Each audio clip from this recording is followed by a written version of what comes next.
कि ये वास्तविक पहले से थी और आगे तक रहेंगी, मेरा हमेशा साथ देंगी। बड़े बड़े चक्रवर्ती सम्राट आए, महाराज ये पृथ्वी किसी के साथ नहीं गई। बड़े बड़े उनके महल बने, उनके क्या कि कितनी प्रतिष्ठा थी, कितनी योग्यता होकर के भी ये पृथ्वी उनके साथ नहीं गई। और आप समझते हैं 10, 20, 50 एकड़ जमीन को लेकर कहते कि ये तो मेरे साथ जाएगी, और औरों की मैं छीन लूं तो वो भी साथ चली जाएगी। मेरी तो मेरे साथ जाएगी, औरों की छीन लूं वो भी साथ चली जाएगी। ये कितनी बड़ी विडंबना है। तो क्षण जीवन में होगा, मन का निग्रह होगा। जिन जहां जहां ये मन जाता है, उन वस्तुओं की नश्वरता, क्षणभंगुरता, असत्यता पर हमने विचार नहीं करते। मन शांत हो जाए, संकल्प विकल्प रहित हो जाए, संकल्प विकल्प रहित, और संकल्प विकल्प का बीज यदि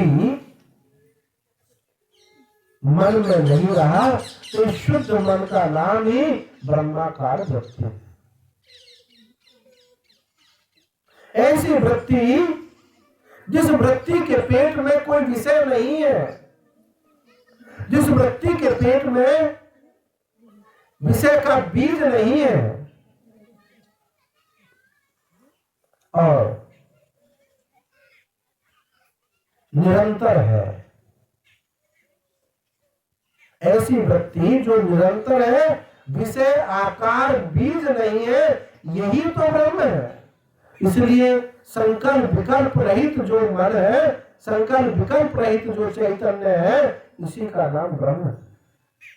और संकल्प विकल्प चैतन्य का नाम मन है। तो जब संकल्प विकल्प रहित रह गए, रहित हो गए, तो ये मन ही ब्रह्म है, इसी का नाम मोक्ष है।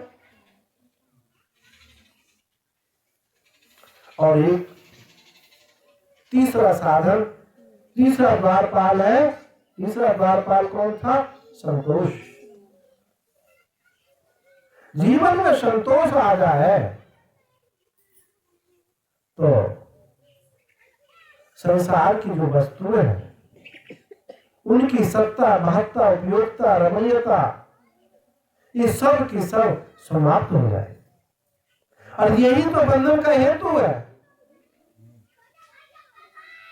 यही बंधन का हेतु है। जो ये नाम रूपों की, शब्द स्पर्श रूप रस गंध की जो सत्यता आपने बुद्धि में निर्धारित कर रखी है, इनकी उपयोगिता, इनकी रमणीयता, इनकी महत्ता जो बुद्धि में बिठा रखी है, यही तो बंधन का हेतु है।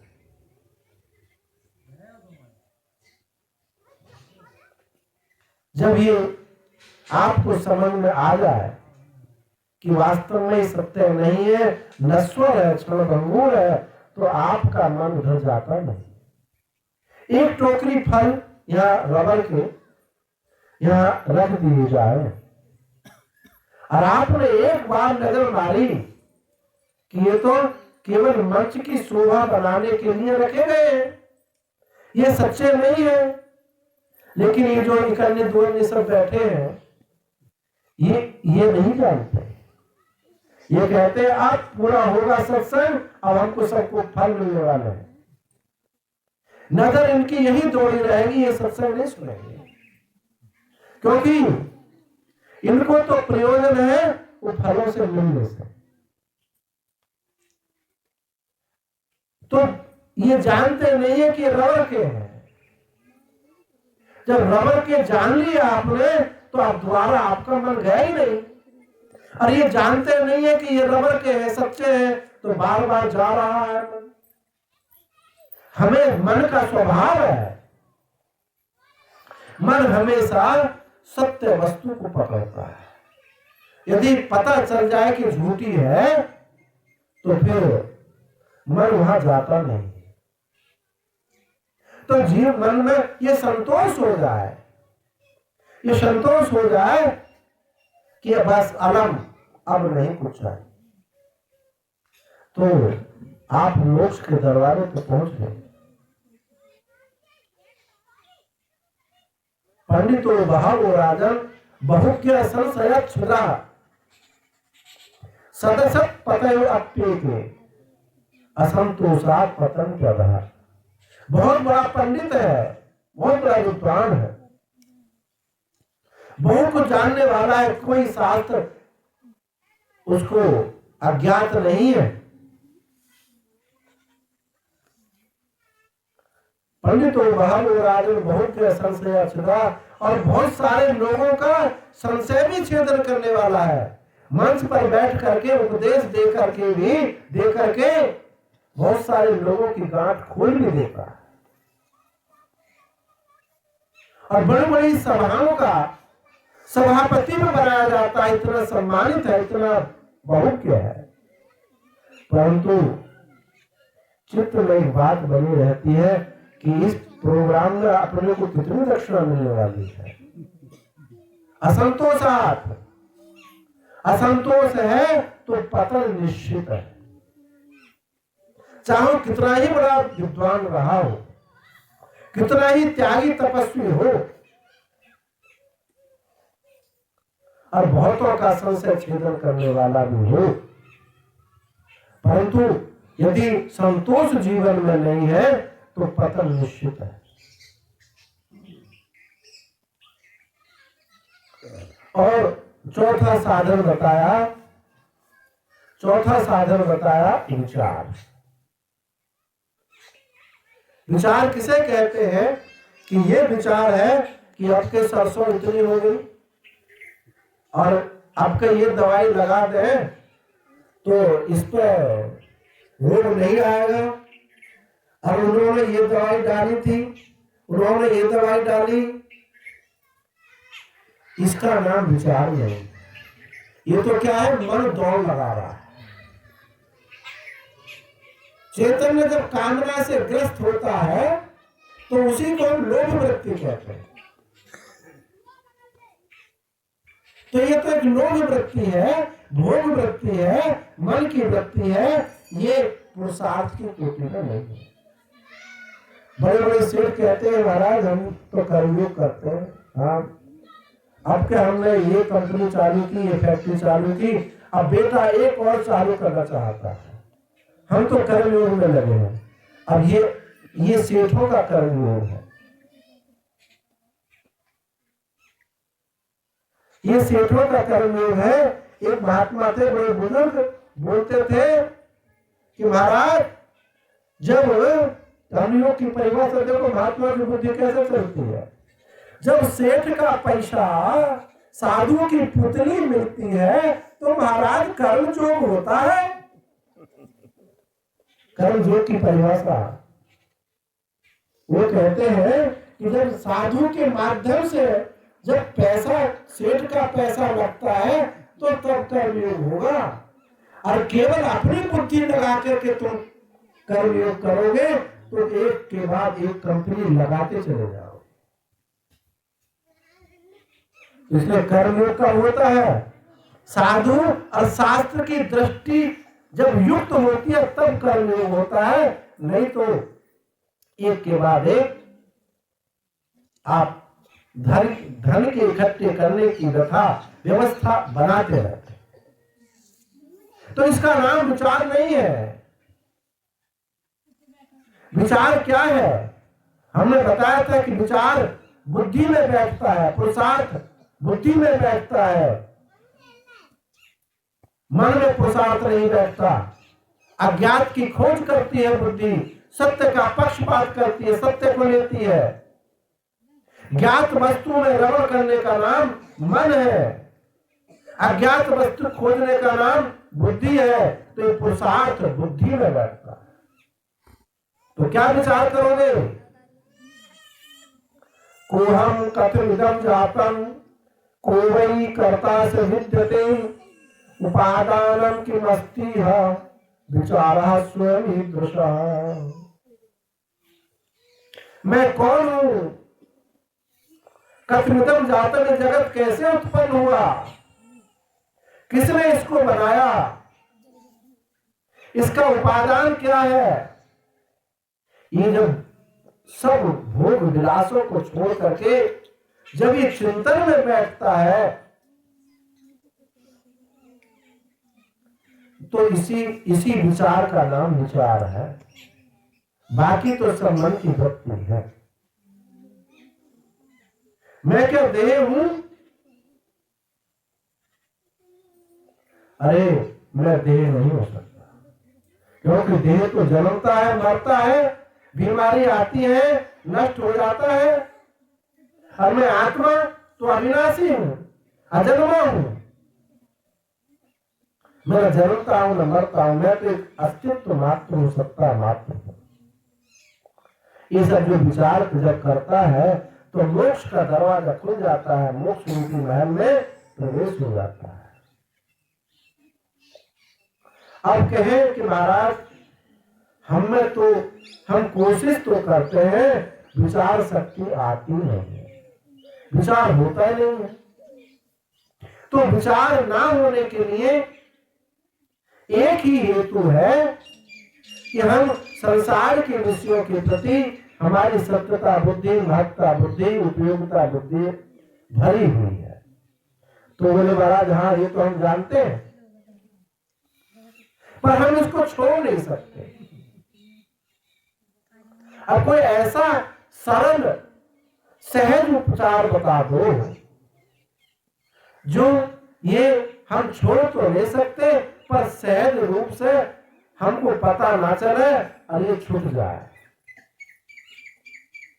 बहुत उत्तम बात। यदि ऐसा आपका प्रश्न है, छोड़ने की इच्छा तो है लेकिन छूटता नहीं है, यदि ऐसी प्रश्न है तो उसका संत लोग आदर करते हैं, शास्त्र आदर करता है। एक दूसरी विधा बताता है। जब काकभुसुंडी लोमस ऋषि के पास गए तो उन्होंने ज्ञान का उपदेश दिया और वो समझ ही नहीं पाते थे और कुछ ना कुछ बीच बीच में प्रश्न पूछते थे। तो काग जो लोमस ऋषि ने साफ दे दिया, जा तो कौवा हो जा, काका करता रहता। लेकिन फिर भी उनकी श्रद्धा थी, वहीं बने रहे। तब लोमस ऋषि को ख्याल हुआ, अरे ये तो सगुण ब्रह्म को चाहने वाला है, अभी इसकी योग्यता नहीं है ऐसी। तो फिर लोमस ऋषि ने सगुण राम का उपदेश दिया। तो यही वो साधन है। यदि आप छोड़ नहीं पाते तो आप कुछ पकड़ लीजिए। छोड़ने की आपको आदत नहीं है, छोड़ने की सामर्थ्य नहीं है, पकड़ने की आदत है तो पकड़ लीजिए। एक ऐसी दिव्यता को पकड़ लीजिए जो देखने में तो आकृति हो, देखने में तो खाने वाला हो, देखने में तो नाचने वाला हो, और देखने में तो समस्त क्रियाकलाप वो जो हम करते हैं।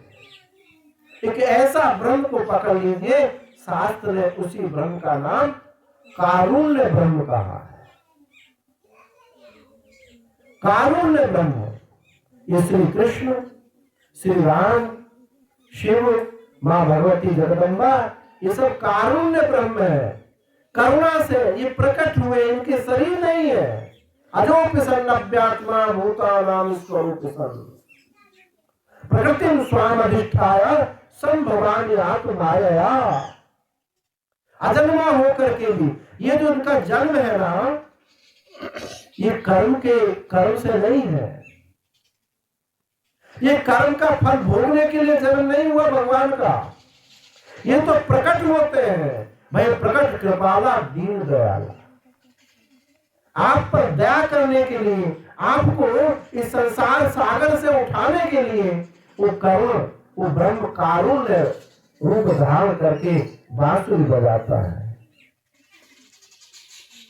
मोर मुकुट पहनता है, रास लीला रचाता है, छम छम छम छम करके नाचता है, उस कारुण्य ब्रह्म की शरण हो जाओ। वो देखने में आकार बाना है, परंतु आकार है ही नहीं। वो क्या है? सच्चिदानंद घन, सच्चिदानंद रूपाय विश्वोत्पत्त्यादि हेतवे तापत्रय विनाशाय। कौन? श्री कृष्णाय वयं नुमः। ये साथ उसके श्री कृष्ण के साथ ये चीज लगी हुई है। एक तो सच्चिद आनंद है, कोई पंचभूत का पुतला नहीं है,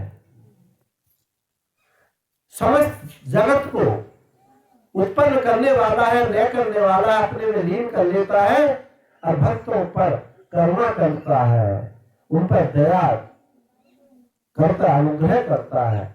ऐसा वो कारुण्य ब्रह्म कृष्ण के नाम से कहा जाता है, राम के नाम से कहा जाता है। यदि आप में छोड़ने की सामर्थ्य नहीं है तो उनके चरणार बिंदों का की शरण चले जाए। वो कोई संकोच नहीं, कोई भय नहीं, कोई जीवन में चिंता नहीं, निश्चित रूप से इस कारुण्य ब्रह्म की शरण में चलेंगे तो निश्चित रूप से मुक्त होंगे, क्योंकि भगवान ने प्रतिज्ञा की है। उस कारुण्य ब्रह्म ने प्रतिज्ञा की है कि जो मेरी शरण आ जाता है, सर्वधर्मान् परित्यज्य मामेकं शरणं व्रज अहं त्वा सर्व पापेभ्यो मोक्षयिष्यामि मा शुचः, तू मुक्त हो जाएगा। और कहा मच्चित्ता मद्गतः प्राणा बोधयन्तः परस्परं कथयन्तस्य मां नित्यं तुष्यन्ति च रमन्ति च तेषां सततयुक्तानां भजतां प्रीतिपूर्वकं ददामि बुद्धियोगं तं येन माम् उपयान्ति ते। मच्चित्ता मद्गतः प्राणा, जिसका चित्त मेरे लिए ही है। मच्चित्ता मय्येव चित्त यस्य इति मच्चित्ता, मुझ में ही जिसका चित्त लगा है, मेरे लिए जिसके प्राण चलते हैं, मेरी ही चर्चा करता है, कथन भी मेरा करता है, मेरी बात कहता है, मेरी बात सुनता है, सब मेरे समर्पित है, मुझ मेरे अलावा कुछ नहीं है, तो वो कारुण्य ब्रह्म कहते हैं ऐसा जो सतत मेरा निरंतर मेरा भक्त है। तेषां सततयुक्तानां भजतां प्रीति पूर्वक, प्रीति पूर्वक मेरा जो भजन करता है, तो क्या ददामि बुद्धि योगं तं, उसको बुद्धि योग दे देता हूं और उस बुद्धि योग से वो मुझको ही प्राप्त हो जाता है। इसलिए इस ज्ञान का अधिकारी, इस मुक्ति का अधिकारी, मोक्ष का अधिकारी ये निष्काम प्रेमी भक्त है। यदि जीवन में भक्ति नहीं है, विचार नहीं है, तो आप कितनी ही तपस्या कर लो, आपके जीवन में सिद्धि चमत्कार तो हो सकती है, मैं मानता हूं तो आपको हो सकती है, क्योंकि संयम की सिद्धियां होती है, वो संयम से आ सकती है, परंतु मुक्ति नहीं होगी, मोक्ष नहीं होगा, भक्ति जीवन में नहीं आएगी। 1200 वर्ष की समाधि लग सकती है, चांद देव को 1200 वर्ष की समाधि लगी, लेकिन मुक्त नहीं हुआ। मुक्त तो जब ज्ञानेश्वर ने उपदेश दिया तब जाकर के मुक्त हुआ। मृत्यु आती थी, चली जाती थी, क्योंकि समाधि में जाने पर मृत्यु नहीं। देवम जया समाधिना, प्रारब्ध भी समाधि में छोटा पड़ जाता है। तो ऐसे ऐसे तपस्वियों को भी मुक्ति नहीं होती। मुक्ति तो भगवान की शरण में जाने से होती है, क्योंकि बंधन ये माया है और बंधन की निवृत्ति मुक्ति है। दैवी यही सा गुणमयी मम माया दुरत्या मामेव ये प्रपद्यन्ते माया में प्राप्त करते, जो मेरी शरण जाता है उसी वही माया से पार होता है, नहीं तो और कोई मार्ग नहीं। नान्या पंथा विद्यते अयना, और कोई मार्ग ही नहीं है। या तो निष्कामता से उस कारुण्य ब्रह्म की शरण हो जाओ अथवा विचार में प्रवृत्त हो जाओ, इसके अलावा कोई मार्ग नहीं है। ऋते ज्ञानान्न मुक्ति, ज्ञानादेव तो कैवल्यम नहीं ज्ञानेन सदृशं पवित्र में विद्यते, इससे परम पवित्र वस्तु कोई नहीं है। यदि आपकी विचार में सामर्थ्य नहीं है तो कारुण्य ब्रह्म के शरण हो जाओ और वो आपको अपना लेंगे। अब कैसे महाराज शरण में हूं मैं उस कारुण्य ब्रह्म, क्योंकि प्रत्यक्ष तो वो भी नहीं है।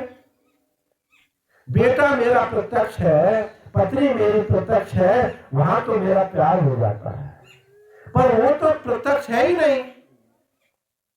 बात वही कायदे की है, क्योंकि जो प्रत्यक्ष वस्तु होती है उसी के साथ लगाव होता है। जो वस्तु देखी नहीं सुनी नहीं उससे मेरा प्रेम कैसे होगा। तो भगवान कहते हैं बेटा चिंता करने की बात नहीं, मेरे बहुत सारे दूत आए हैं, मैंने बहुत सारे दूत भेज रखे हैं, उन दूतों के पास चले जाओ। ये दूत कौन है? यही साधु संगति, ये तुमको मेरी कथा सुनाएंगे। सताम प्रसंगान गंभीर संविदो भवन्ति हृत्काल रसायनम कथा यज्जोषराज आशुक वर्ग वर्तमनि श्रद्धा रति भक्ति अनुक्रमश्यति। सताम प्रसंगान, इन संतों के संग में जाने से, प्रसंग प्रकट रूप से संग करने से एक पराक्रम देने वाली, तुमको सामर्थ्य देने वाली, पुरुषार्थ देने वाली, एक रस पैदा करने वाली उनके मुख से एक मीठी कथा सुनने को मिलेगी, एक अमर कथा सुनने को मिलेगी। या जोशनाथ और उसके सेवन करने से, सुनने से नहीं, सुन करके सेवन करने से, या जोशनाथ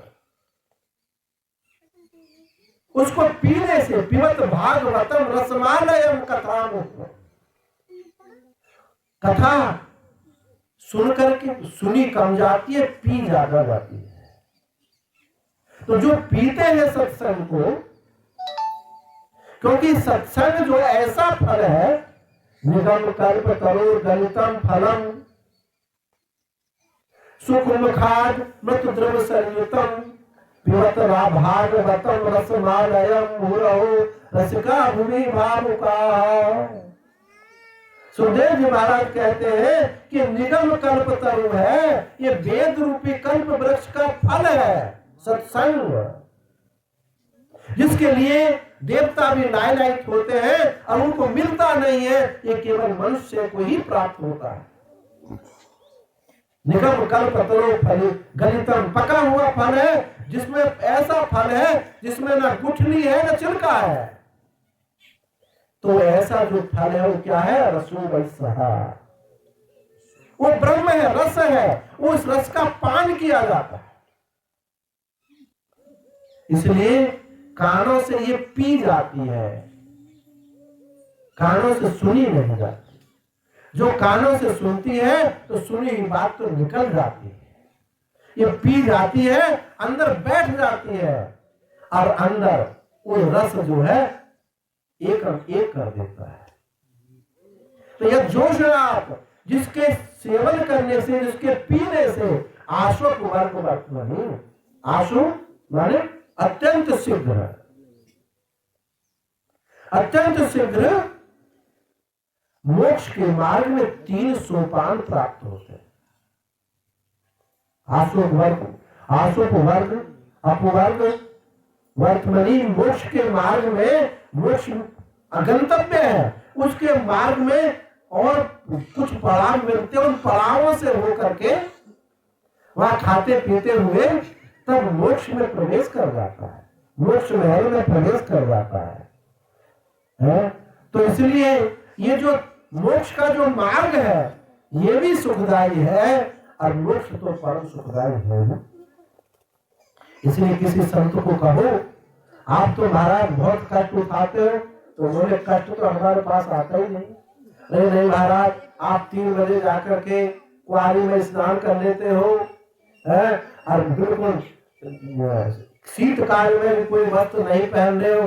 बोले हमको पता नहीं, क्योंकि चित्त तो उस प्यारे श्याम सुंदर घनश्याम में लगा है। इसलिए प्रत्यक्षावगमन धर्मम सुसुखम कर्तुमप्ययम्। भगवान ने कहा श्रीमद् भगवद गीता में प्रत्यक्षावगमन धर्मम, ये साधन में भी सुखदायी है और फल में तो सुखदायी है ही। इसलिए घाटा कुछ भी नहीं है।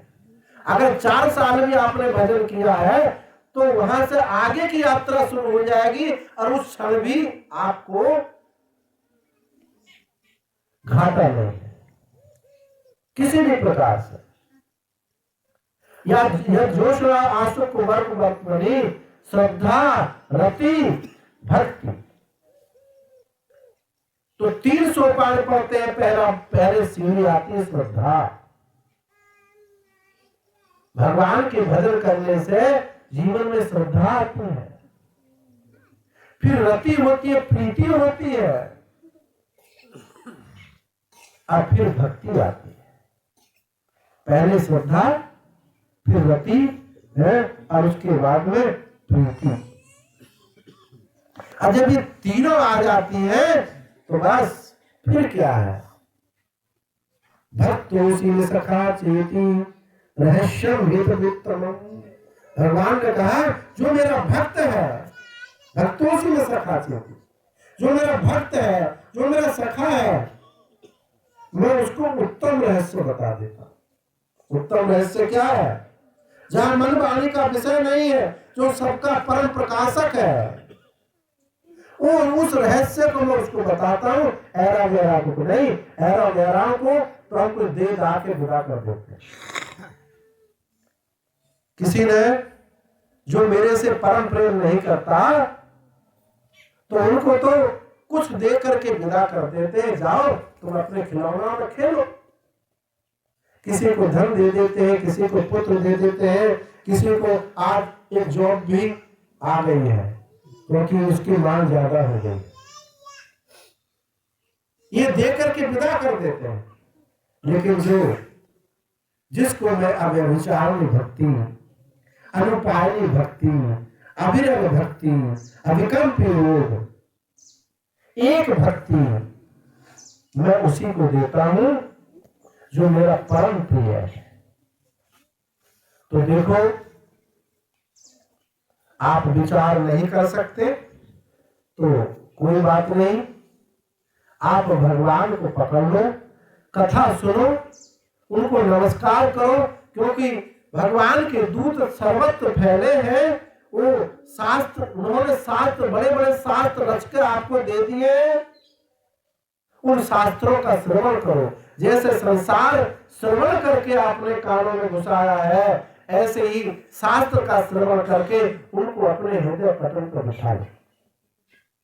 इसलिए श्रवणम कीर्तनम विष्णु, नवदा भक्ति में पहली भक्ति क्या है? श्रवण है। प्रथम भगत संतन का निसंगा, दूसरी रतिमम कथा प्रसंगा।